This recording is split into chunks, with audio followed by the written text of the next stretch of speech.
علیکم ورحمۃ اللہ وبرکاتہ۔ اچھا جی، ارشاد بھٹی صاحب کا کل میں ایک ولاگ دیکھ رہا تھا جس میں وہ بتا رہے تھے کہ لاہور کے اندر یا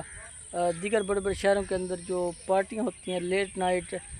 جن میں بڑے بڑے لوگوں کی پارٹیاں ہوتی ہیں، اس کے اندر ایک جو بہت ہی کبھی قسم کا کام کیا جا رہا ہے وہ یہ ہے کہ ایک دوسرے کے ساتھ بیویاں بدلی جاتی ہیں اور پھر انجوائے کیا جاتا ہے اس حوالے سے۔ تو بڑا ہی سن کے دکھ ہوا، کیونکہ یہی خبر ہم نے کوئی پچھلے 10-15 سال پہلے ایک اخبار کے اندر بھی دیکھی تھی، جس کے اندر ایسے ہی حوالہ دیا ہوا تھا۔ تو ہم نے سوچا کہ یہ اخبارات کے اندر ظاہری بات ہے جھوٹ ہوتا ہے، اور کوئی خبر سچ ہوتی ہے اور کوئی نہیں ہوتی، اور کافی حد تک اس کے اندر ایسی کہانیاں بیان کی جاتی ہیں۔ لیکن جب یہ ارشاد بھٹی اور اتنا سینئر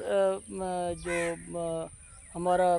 ایک صحافی ہے، اور جو کہ بڑی پائیدار بات کرتا ہے، بڑی ہی پکی اور سچی کھری بات کرتا ہے، تو اس کے منہ سے جب یہ بات سنی تو میں یہ ولاگ بنانے پہ مجبور ہوا کہ اگر پاکستان کے اندر یہ حالت ہو رہی ہے تو بہت ہی غلط ہو رہا ہے، بہت ہی میں سمجھتا ہوں اسلامی ملک کے اندر ایسا ہونا بہت ہی خطرناک ہے۔ اور اس حوالے سے گورنمنٹ کو چاہیے کہ ان کے اوپر نظر رکھے اور ایسی پارٹیوں کے اوپر پابندی لگائی جائے، کیونکہ ظاہری بات ہے جب بھی اس طرح کے جو واقعات اس طرح کے جو بھی سامنے آئیں گے تو اس سے جو فحاشی ہے جس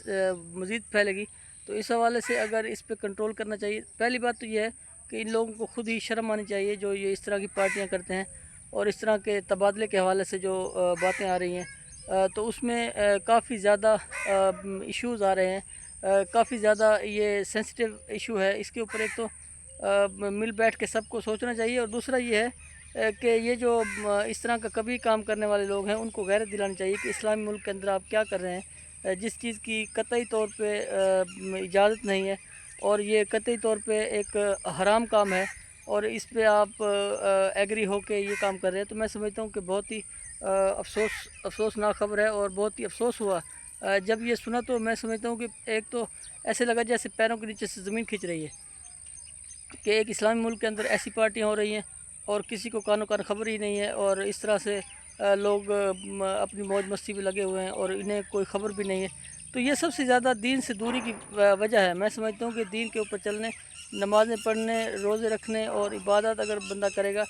تب جا کے یہ اس طرح کی کبھی کاموں سے بچے گا۔ اب اگر اس طرح کی پارٹیاں اگر چند جگہوں پر ہو رہی ہیں اور ان کو کنٹرول نہ کیا گیا تو یہ بہت زیادہ لیول پہ پھیل سکتی ہیں، بہت زیادہ لیول پہ جا سکتی ہیں، اور جس کا نقصان پھر معاشرے کو برداشت کرنا پڑے گا۔ تو اس حوالے سے ان کے اوپر کنٹرول کرنے، ان کے اوپر نظر رکھنے کی بہت ہی اشد ضرورت ہے۔ اس حوالے سے اگر گورنمنٹ کوئی ایکشن لے، اور دوسرا ان لوگوں کو خود سے بھی شرم آنی چاہیے جو اس طرح کے اقدامات کر رہے ہیں، جو اس طرح کی پارٹیاں ارینج کر رہے ہیں، اس طرح کی پارٹیاں ارینج کرنے والے یا اس طرح کی پارٹیوں کے اندر شرکت کرنے والوں کو شرم آنی چاہیے۔ اس سے پہلے کہ گورنمنٹ ایکشن لے، ان لوگوں کو خود سے ہی اپنا قبلہ درست کرتے ہوئے دین کی طرف واپسی لوٹنا چاہیے۔ یہ جو حرام کام کے اوپر لگے ہوئے ہیں، اس کا میں سمجھتا ہوں کہ سد باب ہونا بہت ضروری ہے۔